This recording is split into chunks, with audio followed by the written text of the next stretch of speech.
Arizona Cardinals at the Minnesota Vikings. It's Sunday, 1 o'clock. Vikings favored by 3.5. They're 9-2, and with a fresh backup quarterback in Daniel Jones. Cardinals, coming off last week's loss, they are 6-5. I think this is a really fascinating game from a schematic matchup point of view. You can make an argument these are certainly two of, if not the two best coached teams in the NFL. You've got what Kevin O'Connell has done to Sam Darnold and then maybe is about to do to Daniel Jones in terms of what fixing those guys. You've got the Brian Flores defense, which causes problems for everybody. And then Arizona's side, you've got what they're doing on offense with Jonathan Gannon and their defense, which is consistently wildly outperforming the sum of the talent that they have on that group. So this, I think, is going to be a really interesting game. Like, can this no-name defense for Arizona slow down Sam Darnold and the Vikings offense, create potential bad plays, turnover-worthy plays for Darnold?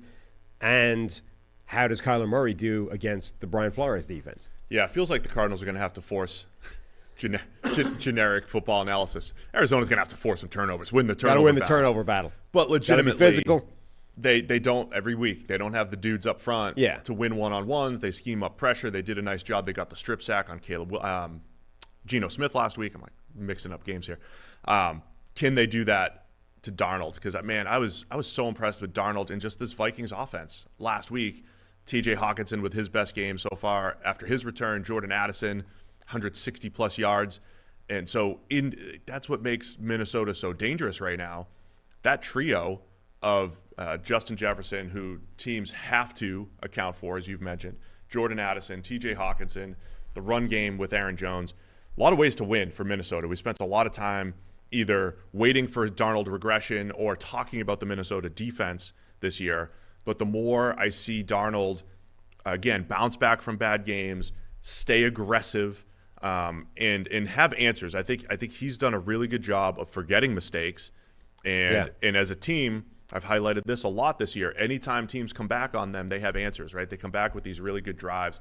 I think they've done a great job playing as a leader, essentially. That's what, playing with the lead, even though they've let some teams creep back in, but they've sealed the deal a lot this year. I think they have a chance to get up on Arizona and then seal it once again. And again, not to repeat myself every week, but if Kyler Murray decides to, look like a top 3 quarterback, which he's done 4 or 5 times this year, then Cardinals have a shot. Him, Marvin Harrison Jr., Trey McBride, those guys have a chance to take over a game as well.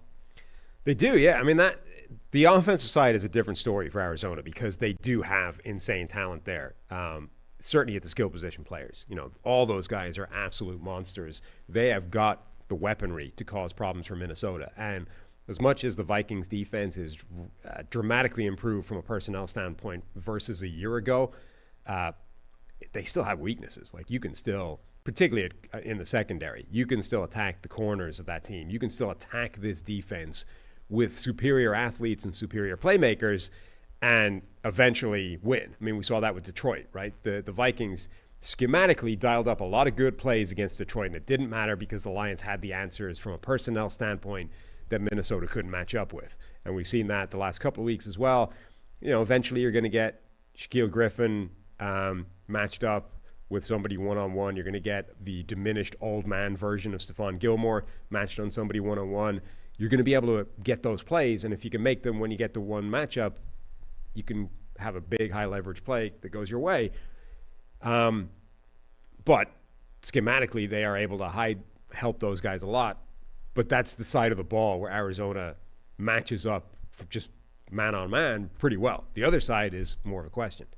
The one other thing I wanted to highlight about that side of the ball, Arizona had been running the ball extremely well. We talked about that going into last week's Seattle game. But the other story we'll talk about when we talk Seahawks is Seattle's improved run defense, their new linebacker situation over the last couple weeks. So Arizona got nothing going on the ground last week, kind of killed their offense. If they become one-dimensional against Minnesota, then you're just kind of unlocking more of the blitz packages and some of the trickeration that Minnesota can do. Minnesota's number 1 in the NFL, lowest EPA per play allowed against the run. I think that's been a big part of their success, is taking out essentially, one part of offenses, making teams one-dimensional. I wonder how much Kyler scramble. I just think Kyler's got to be special in this game. Could be running, Could be, 4 or 5 big-time throws. If he does that, Arizona has a chance here. So makes me consider that 3.5, that they have a chance to cover that. What are your thoughts? Yeah, but countering that, or not countering that, I mean, that's definitely one of the ways that they can have success. But going into last week, the Vikings defense had the best, I think, one of the top defensive performances in the NFL in terms of EPA per play against scrambling quarterbacks. So they've been really good at, once those guys break contain, they clamp down on them, they don't let them make the plays because they've got athletes in space. Like it's not just a big lumbering defensive end who's suddenly out one-on-one with Kyler Murray or Caleb Williams or whoever it is in space. It's somebody like Andrew Van Ginkel, right, who's got the versatility and the athleticism to at least try and stay with those guys. Now, Caleb Williams made Van Ginkel look ridiculous on at least one play, but there was also another play where Van Ginkel did stay with him in the open and force him into a bad play. So I think the Vikings are reasonably well equipped to at least make it difficult for Kyler Murray to make those plays. And whilst when he's on his game, he looks scintillating and unstoppable, there have been games where teams get a good handle on him and he's not able to make it happen. One last thing to highlight here, high level about the Vikings, the players that Kwesi, GM, has brought in. Talked about this on Monday, but Jonathan, the highest graded per PFF, Jonathan Greenard, Blake Cashman, Andrew Van Ginkel, all guys that they've brought in this year. Jordan Addison looking like a star right now. Jordan Addison, first-round draft pick. So everybody's got misses, right? His first 2 draft picks look awful, right? Traded down. I mean, they have done literally nothing, not even with the team. But that's all part of the process. This year we got to see the process in action. When you lose a Kirk Cousins, you replace him essentially with multiple defensive players. That's pretty much the trade-off. And now Minnesota is in the position that they're in, and in a very interesting spot with Sam Darnold playing well, to where they might make a run with Sam Darnold and then just move to J.J. McCarthy, first contract quarterback. Very interesting spot for Minnesota from a team-building standpoint, and impressive that they're sitting here at 9-2. We've talked before, a lot of being a good personnel guy in the NFL is how quickly you're willing to recognize and remedy mistakes. Like, nobody's going to bat 1,000. You're going to screw up. You're going to draft a guy and he's the wrong guy.